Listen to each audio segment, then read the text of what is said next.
name's Ria. I'm 39 and I live in London with my partner Davide.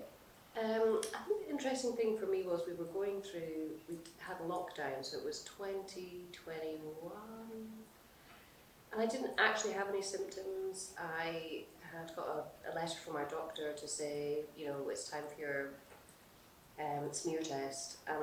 I probably normally wouldn't have I wouldn't have gone with such urgency as I had, but because we were in lockdown, it was the first time we were allowed out of the house, so I practically skipped there. But it was literally through a smear test I found out. I didn't have, I did have the symptoms, looking back on it, I just wasn't aware of them at the time.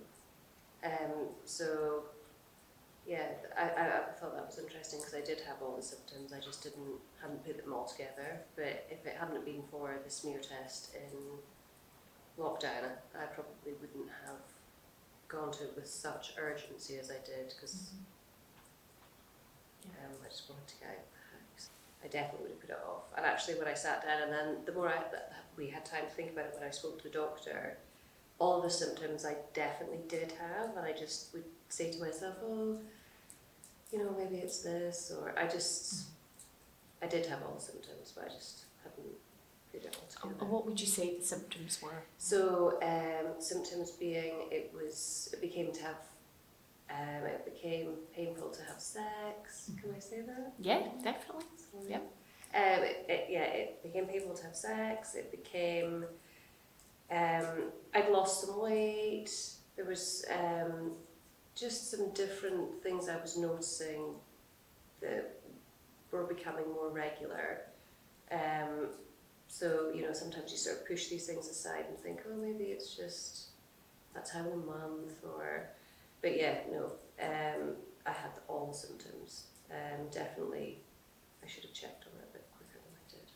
So initially we got the diagnosis, and the doctor had said, we think we're going to give you a radical hysterectomy. We think that's the best way to go, the best route to go down.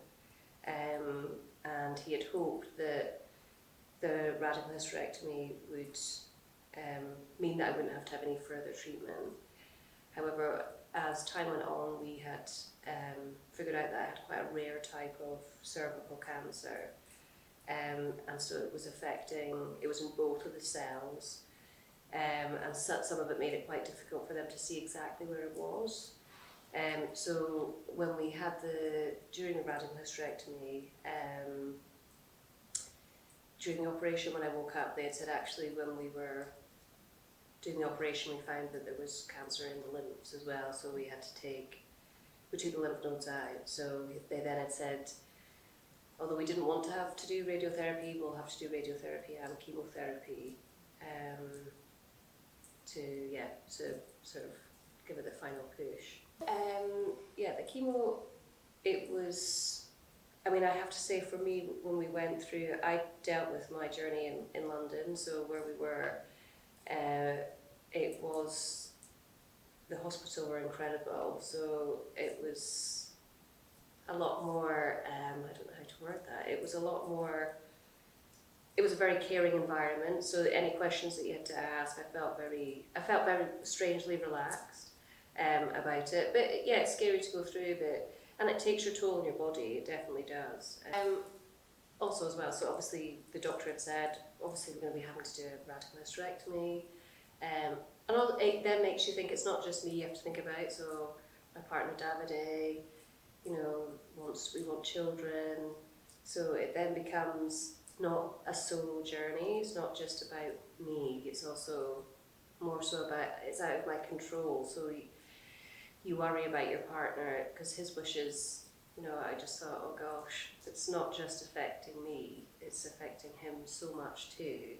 And the doctor had said, we've got a really small window to try and work with, just because of the type of cancer it was. So we were given one shot where we could retrieve some eggs, so hopefully that we could use a sort of surrogacy, which was really, really stressful. And also then Davide was stressed because he was like, actually, if it's going to prolong the journey, let's just not do that and go straight for this.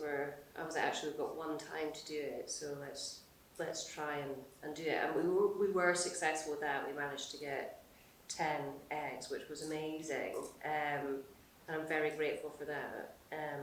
But yeah, it does make you think, actually, because normally if you're not well, it's something that sort of consumes maybe you, but for this side of things, you do feel like actually I've totally affected his life as well as mine. It's not just me that it affects, it is him too, which it was difficult. So good you got. Yeah, 100%. Yeah, when we got 10, I was like, woo.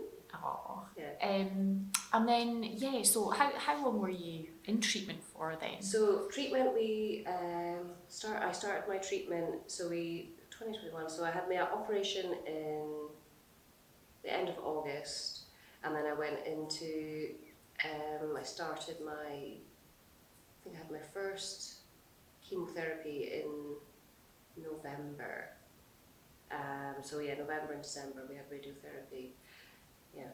Once I'd finished, after I'd done I think I'd finished chemotherapy and radiotherapy by the sort of late December. And then in February, I had, really strange, I was actually in the hospice having a massage, and I remember saying to the lady, gosh, my legs I had some very tingly legs.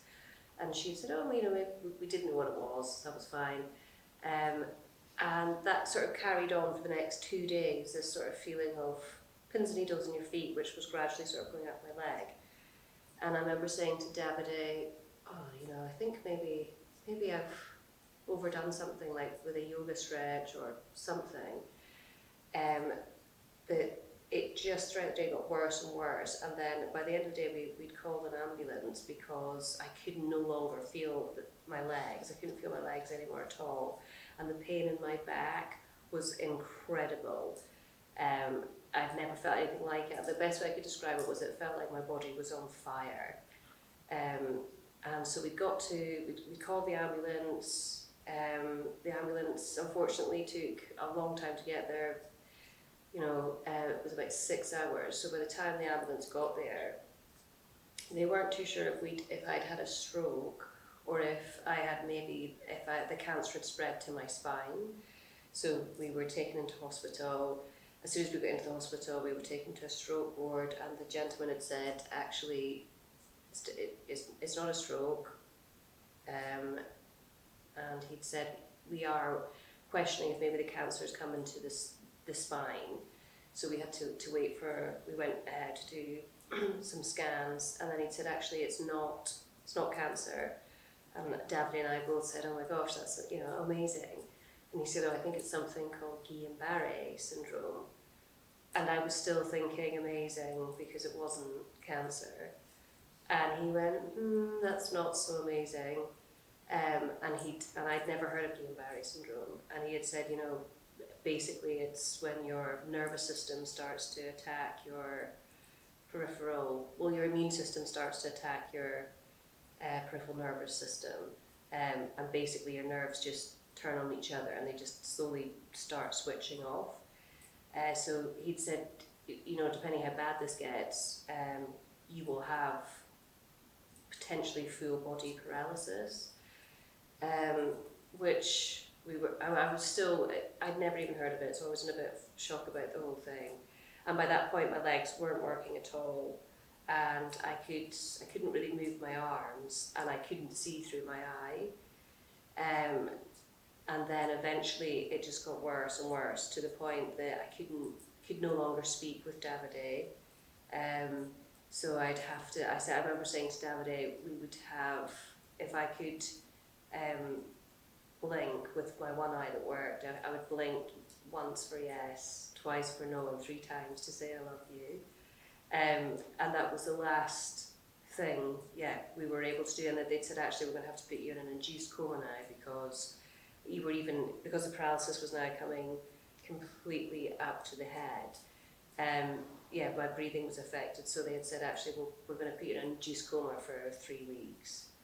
And hopefully we can give you a plasma exchange and that will help. But the medication takes about 5 days, and would be best for you if you were in a coma because of the pain.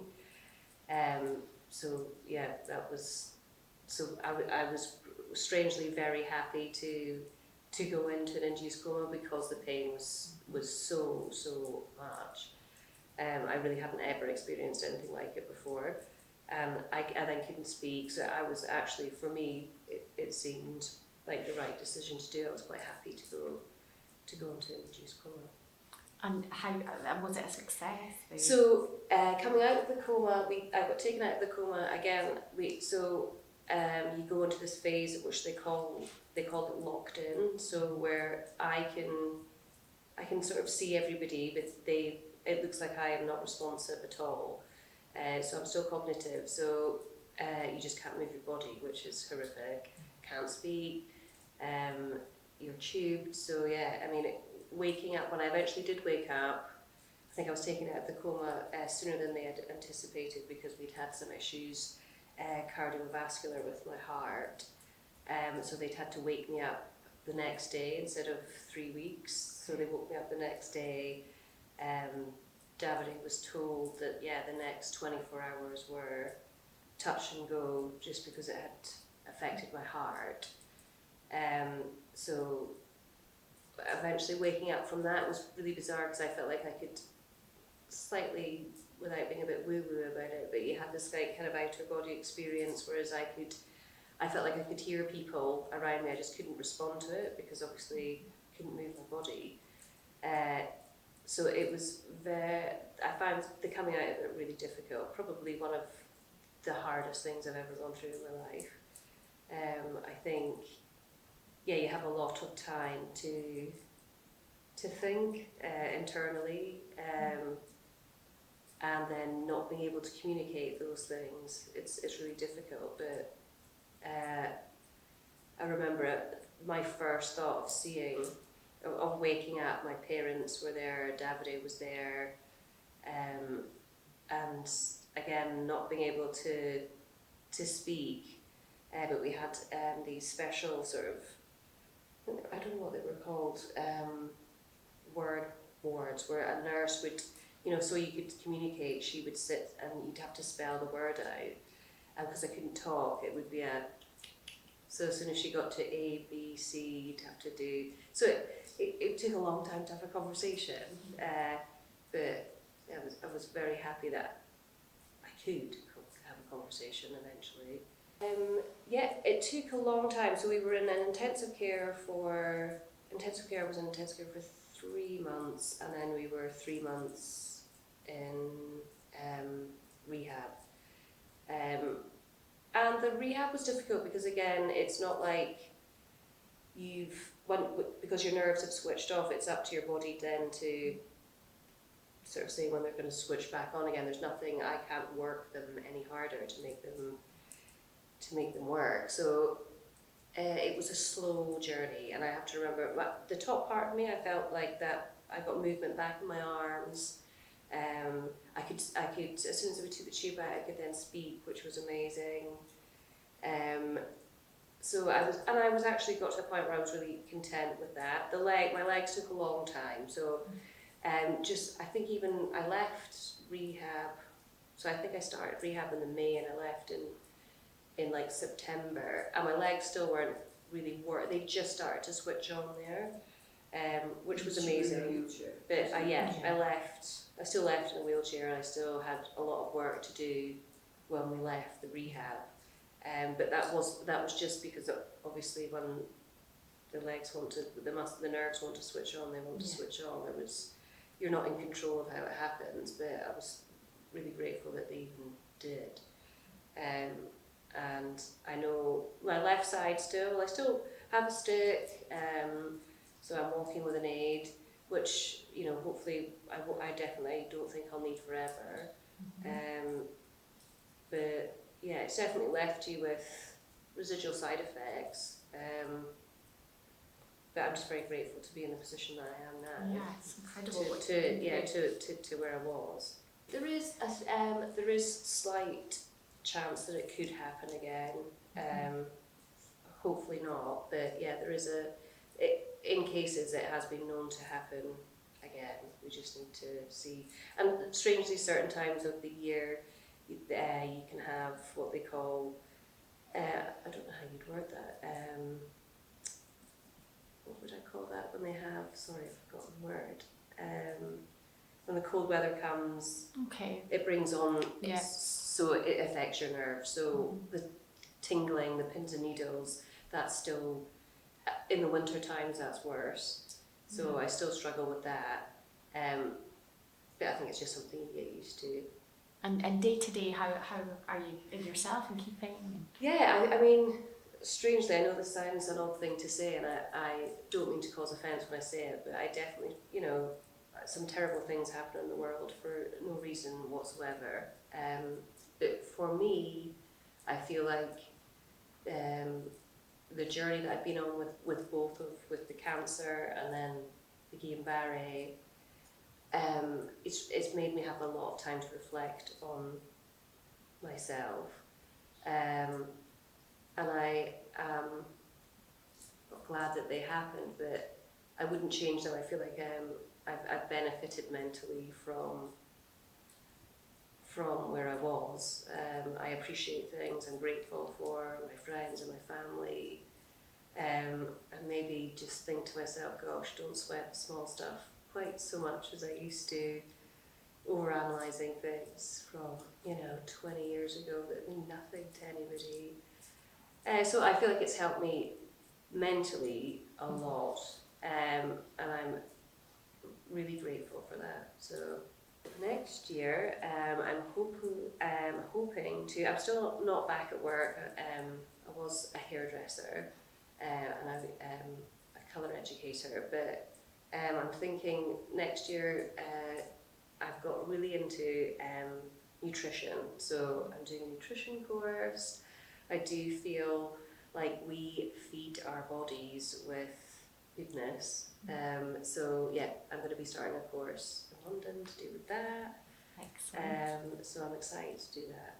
Yeah, amazing. Yeah. Oh, good for you. That's so you don't think hairdressing is for you? Yeah, now? I mean, I still find that the hairdressing, like the fatigue side of things, I still struggle with. I still slightly struggle with raising my arms to the same extremity that I could do. So standing, doing foils, it's not quite yet achievable, but I'm sure it will be eventually.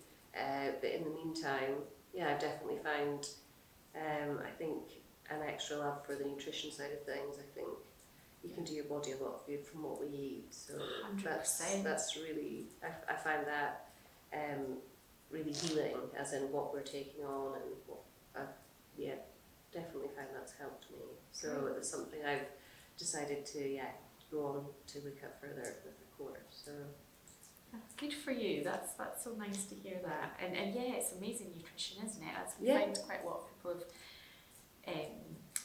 have gone through maybe Yeah. cancer and how much they've changed their diet Oh, and things yeah, they do now, and 100%. your gut health and gut health's insane. Yeah, fasting. yeah, and I think it just there's even people who want to kind of get that information. There's so much conflicting information out there as well, definitely. isn't there? It's oh, that's no, I'm so pleased for you. That's amazing. Yeah, That's thank great. you. And so still living in London. Still living in London. Yeah, Dad Yeah. and I are still living in London. Are you managing to get out and enjoy some of the?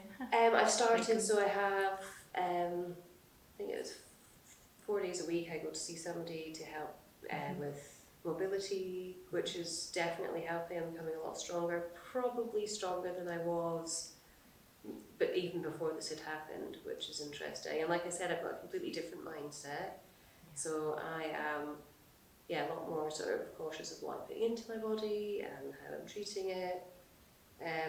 But yeah, so managing to get out, and like I said, I've got my stick now, which I don't feel quite so isolated with. Before, with a wheelchair in London, it was quite difficult, especially with Davide working. It's really difficult to get on a tube on a wheelchair by yourself. Why am I doing Catwalk? I think probably just to raise awareness for, again, all the amazing things that the hospice does. Especially with my story, I feel, there's two separate journeys. We had the Guillain-Barré and I had cervical cancer. But for me, the hospice has helped me a lot because also I suffer from lymphedema now, from one of the effects from removing my limbs. And while I've been going to the hospice to help with the lymphedema, there's a podiatrist there and she's helping me with my walk. Like so much stuff that I didn't ever realise that I would get from the hospice. It's just an incredible cause. Like it just helps people so much. It's definitely helped me so much because those things, you know, sometimes I wouldn't have known who to reach out to about my walk after I'd finished with the rehab. But the hospice seemed to, sort of help me take care of that. So I was very appreciative of that.